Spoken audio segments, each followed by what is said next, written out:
Do we have a question from this mic here? Sure. I just first like to say thank you for coming here. And my name is Puya. So I'm a student drama. And I come from Iran, not Iraq. Iran, the old name Persia. So I come from a religious family. My family are Muslim. But I was born as a Muslim. But I didn't want to born as a Muslim because, so as a family I born. But still I haven't accepted Islam because of some certain points. My main question was about the time, like ancient time, back to the 1,000 years ago, when the time the Islam come to my country and we became a Muslim. So as I read in the history and those kind of stuff, I found it out that the Arab countries, so they attacked my country and they invade my country and they brought Islam by force without my king accepted. So Persia was an old country and it was the most civilized country from the ancient time until now. We believe a real God, we were worshipping a real God, and our religion was Zartosh. So he was a prophet also. So we believe in good deeds, good thought, good words. So even Cyrus the Great, he was the king of the world, and he was doing a lot of good things. Even some people, they was confused that they called him Masih. He was doing many good things, but he was never said, I'm a prophet, I'm a God. But even though that king, when he attacked the other country, he never killed a civilian, he never raped a woman, and he never made them to change the religion. Even somebody was worshipping a cow, he respect for them, even though he was worshipping a real God. He could make them to worship also same as what is worshipping. But in the Islam way, if you're going to promote your religion, doesn't mean that you have to force it to somebody else, or you have to make them to accept that religion. Because, human being means freedom. So anyone, they should have a right, human rights. So maybe those people that didn't want that religion, so why they have to attack and, to bring it by force? That was the main question that made my heart a bit, to make my belief go down. So. Brother, are you Parsi? Pardon? Yeah, I'm from Fars. Are you a Parsi? You mean Farsi? Are you a Parsi? Are you a Zoroastrian? No, I'm not following any religion. You don't belong to any religion? I don't believe. But you said your parents were? My parents are Muslim, but because of this confusion and stuff, I never try to follow the religion. I just believe in real God and doing the good things. So you believe in real God and good things. What are the good things? Where do you get the good things from? Good things like I don't harm the others. Whatever I'm doing, not try to harm the others. That's the first thing. As much as you can do the good things, even helping the others, and believe in the real God, not worshipping a stone or leaf or whatever. And I believe God is single. But I didn't. So you have your own philosophy. So you want to bring a new religion? I'm not going to make any religion. I'm just following my brain because as I know, God gave us a brain. So I didn't make my mind busy by following the books. When I was 10 years old, I was just thinking until now even. So I tried to follow just thinking. He's saying God as long as not a stone. Who told you stone is not a God? Anyway, I'll answer your basic question. Your basic question is that Muslims came to Persia and they conquered and they forced people to accept Islam. So no one should force at all. I agree with you. Point to be noted is that today the media promotes that Islam was spread by the sword. I am aware that there are certain black sheep in the Muslim community and there are certain Muslim rulers who did wrong things. But as a whole, Islam was never spread by the sword. Islam was never spread by the sword. It's spread by sword. Sword. Sword means force. Force, yeah. Like you said, now Muslims came and conquered Persia, etc. You see everywhere it's happening. There are wars taking place. But in Islam, it's clearly mentioned in Surah Baqarah, chapter 2, verse number 256. Like Rahafiddin, there's no compulsion in religion. Truth stands out clear from error. What we see today, if we analyze, that we Muslims, we were the lord of the Arab lands for more than 1400 years. For the past 1400 years, the Muslims were the lord of the Arab lands. For a few years, the Britishers came. For a few years, the French came. But overall, the Muslims were the rulers of the Arab land. Yet today, there are more than 9 million Christians who are Coptic Christians. That means they're Christians since generation. If the Muslims wanted, they could have forced each and every non-Muslim to accept Islam at the point of the sword in the Arab land. These more than 9 million Coptic Christians, they are giving Shahada. They are bearing witness that Islam was spread by the sword. We Muslims, we ruled India for more than 1,000 years. We ruled India for more than 1,000 years. If we wanted, we could have forced every non-Muslim Indian to accept Islam at the point of the sword. Today, more than 80% of the Indians are non-Muslims. These more than 80% non-Muslim Indians, they are giving shahada, they are bearing witness that Islam was spread by the sword.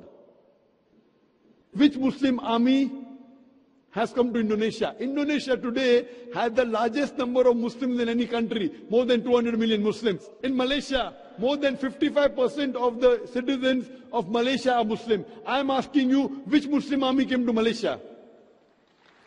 Your country, which Muslim army came? Which Muslim army went to the east coast of Africa? It was the business, it was the traders. When they came here, people accepted this religion. It is the media hype which talks about Islam was spread by the sword. Yes, there were a few people. There were a few black sheep of the Muslim community. Brother, you asked the question, you're listening or you're raising the hand? Okay, sure. You asked the question, you gave the background, I listened to it, and now you want to raise your hand. I have not completed my answer. Okay, sure. Continue. If you ask the question, you should think. Because if you're thinking something, I'm a doctor. If you're thinking, that means you won't hear my answer. If I ask you to repeat, you won't be able to repeat 25%. So when you listen, you should give attention. I'm a doctor. I've done psychology also. So, this is the media hype. If you read Thomas Carlyle, historian, he writes in his book, Heroes and Hero Worship. He puts number one hero prophet as Prophet Muhammad. He's a Christian. He says, if every new idea originates in one man's head, it dwells alone in the full world. It will do little good if he takes up a sword and propagates it. You have to first get your sword. He's talking about sword of intellect. There was a survey done in the Plain Truth magazine, a survey in the increase of the major world religions in a span of 50 years. In a span of 50 years, from 1934 to 1984. In a span of 50 years, the increase in the major world religion. It came in Reader Digest, Albanic Yearbook, 1984. Number one maximum increase in religion, it's Islam, 235%. Christianity, only 47%. I am asking you, which war took place between 1934 and 1984, which forced the non-Muslim to accept Islam? Which war? Which war? Today, leave aside the past. Today, the fastest growing religion in America is Islam. The fastest growing religion in Europe is Islam. I am asking you, who's forcing the Americans to accept Islam? Who's forcing the Europeans to accept Islam? You were not there born. Were you present in the past? Arabs came to my land and forced. Where were you present? This is history. Many things in history is false. So that's what? Okay. A very famous historian, Dilese O'Leary, he writes in the book, Islam at the Crossroad, page number 8. He says, history makes it clear that the legend of fanatical Muslims sweeping across the world, forcing Islam at the point of the sword, is the most fantastic, absurd myth that historians ever repeated. Who says that? Dilese O'Leary. History makes it clear that the legend of fanatical Muslims forcing Islam at the point of the sword over conquered races is the most fantastic, absurd myth that historians ever repeated. This is just in the media today. Muslim terrorist. I am asking you, did any Muslim attack you in this country? No, never. But the media says Muslims are terrorists. Yeah, media is just nonsense. Yes, same way your history is also nonsense. When media is nonsense, the history is also nonsense. Some is correct, some is wrong. That's the reason, if you hear the answer, I would like to end my answer with a quotation of Dr. Adam Pearson. Dr. Adam Pearson says that people who worry that one day nuclear weaponry will fall in the hands of the Arabs, they fail to realize that the Islamic bomb has already been dropped. The bomb of peace. It fell the day Prophet Muhammad, peace be upon him, was born. Okay, thank you, doctor, for your answer. But the point is, I didn't get the right answer because that's not media, that's history. And history is not something that can be written the false way, because if it be written in a false way, it can be changed. But that was the true history in all over the world and is written every Brother, did places. you hear my quotation of Delesi O'Leary? Can you repeat it? Repeat what? Repeat Delesi O'Leary's quotation. I said it twice, not once, twice. Most of my answer was once. I said twice. Now repeat it. Repeat at least 50%. So what's the point of repeating that word? I want to know whether it went into your head or not. No, because that's what is in my head that is the history first thing. I am asking you, can you repeat the statement, the answer which I gave earlier? If you cannot repeat, that means it's useless me repeating the answer. You're not listening to me. You're thinking something. No, I'm listening to you. You're Can saying you repeat? that is media, that is false, Can that's you the history. repeat the statement of Delesi O'Leary, a very famous historian? No, I can't. I'm saying it for third time. Listen to it and go behind the queue. Delesi O'Leary says that history makes it clear the legend of fanatical Muslims forcing Islam at the point of the sword over conquered races is the most fantastic, absurd myth that historians have ever repeated. Delesi O'Leary says history has been telling falsehood, and you're saying history, I believe in history.